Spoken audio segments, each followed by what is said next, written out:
Hi, we're here to take a look at the Giralda now. The Giralda is the symbol of Seville, and it's the most famous, most emblematic building in the entire city.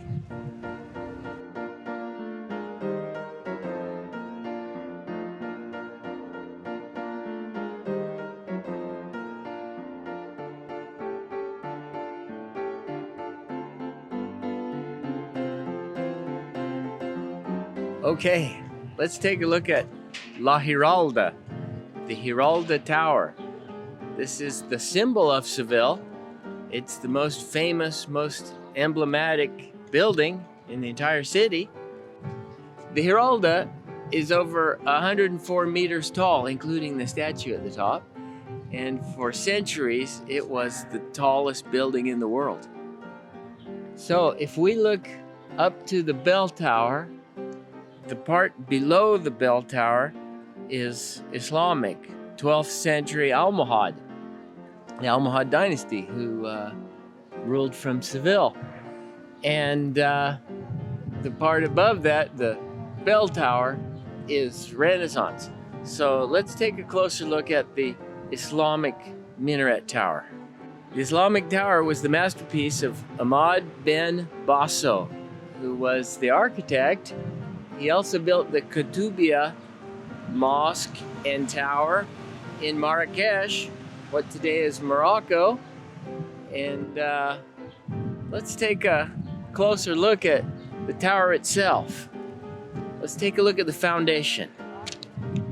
Okay, the foundation of the Giralda is stone, and it goes down 3.6 meters into the ground. And they actually took advantage of some old Roman tombstones that they found to put into that stone foundation. We can see the inscriptions in Latin on these tombstones. Now, in Islamic times, the tower was not what we see today. It had 4 magnificent gilded globes of Yamur at the very top. Those would eventually fall off in an earthquake in the 13th century, and they were replaced by a simple bell tower until the Renaissance, when this spectacular campanario was placed on top of the Giralda by Hernan Ruiz II. Now, the Almohad dynasty, which ruled parts of Spain and Portugal in the 12th century, was not known for creating monuments with lots of decorative ornamentation. They were more of an austere military group of rulers. So this is really by far the most beautiful example of Almohad architecture in the world. As we can see, it's discreetly yet beautifully ornamented with brick reliefs and some marble details, and there's a little bit of ceramic ornamentation. Now, from that foundation up, it's made of brick, which is the chosen building material in Islamic architecture. The inside of the Giralda has a series of 35 ramps, which leads all the way to the top. There's a short staircase at the very top, but mostly it's just ramps. And that's so they could use donkeys and carts to haul the building materials up to the top as they're constructing.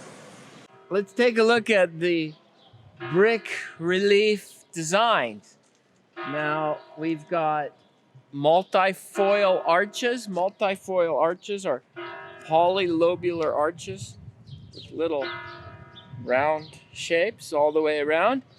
We've got this lattice design where the brick has been placed into sort of a crisscrossing decorative relief design.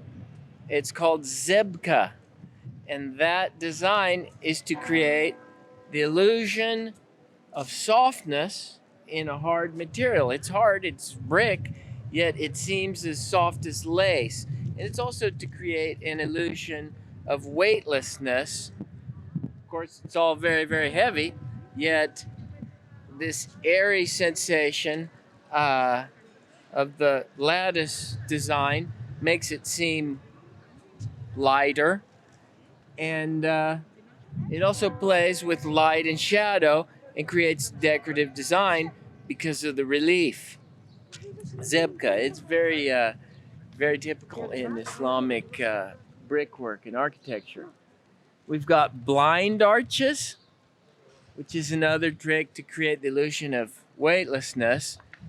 The arch doesn't necessarily support any weight at all because there's actually a wall there. That's why it's called the blind arch. And there's a little bit of dark blue ceramic details up above the marble columns and in these little archways. Now let's look at the top of the Giralda, the Renaissance edition, the bell tower. Now that's called the Campanario, which is Spanish for bell tower. It's a masterpiece of Spanish Renaissance architect from Cordoba named Hernan Ruiz II, and it's 16th century Renaissance. It's his real masterpiece because it took over 10 years to complete, and you can imagine how difficult it was in those days to build a structure up so high, around 100 meters high, and they didn't have modern machinery or modern cranes, and they had to lift all the material up there and carefully build it.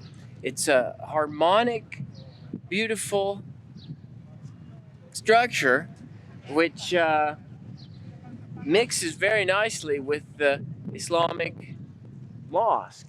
And so it's a real fusion, a real unity of two different styles, which the architect resolved brilliantly. It's considered his great masterpiece. Let's see, there's 5 sections to the Campanario. The first section is the big, massive bell tower. And there's 24 huge bronze bells up there. They ring out the hour, on the hour, every hour, day and night. Believe me, I know. I just live right down the block and you can hear it loud and clear. There's some of the blue ceramic tiles there, and there's stone and brick, and there's little figures. Then there's these stone bells, and there's bronze globes on each corner with bronze lilies. And lilies are the symbol of purity in the Catholic Church here in Seville, a symbol of purity. Okay, and then there's a total of 5 sections. There's 1, 2, 3 square sections, followed by 2 round sections. There's inscriptions. The inscriptions say Torres Fortissima Nomen Dini Proverb 18, the strongest tower in the name of our Lord. That's written around the Giralda. And there's little figures and faces. And there's 2 round sections. The top is a sphere. And then on top of that sphere, we have a colossal bronze statue called the Giraldillo. And that statue is a allegorical female figure which represents faith. In this case, it's interpreted as the triumph of the Christian faith over the Muslim faith. And she is actually a wind vane, and she turns in the wind. And it's a large female figure. It's 3.5 meters tall. She weighs a ton, over a ton, 1.2 tons. And it's the work of Bartolome Morel, who founded this in the 16th century. It turns in the wind, and she has a huge shield and a palm leaf. And the folklore says that when that palm leaf faces west, that means it's going to rain. And I can see now that it's facing east, so there's no rain in the forecast. And in fact, that's where La Giralda, the entire tower, gets its name from the Giraldillo and from the verb girar, to turn. There's a few copies of the Giralda in the world. Some are gone, been destroyed, and some are still there. There was one in Madison Square Gardens in New York City, but that one was destroyed, is demolished in 1925 to make room for bigger buildings. There's one in Kansas City, Missouri, which is still there today in Seville Square. In fact, Kansas City is the sister city of Seville.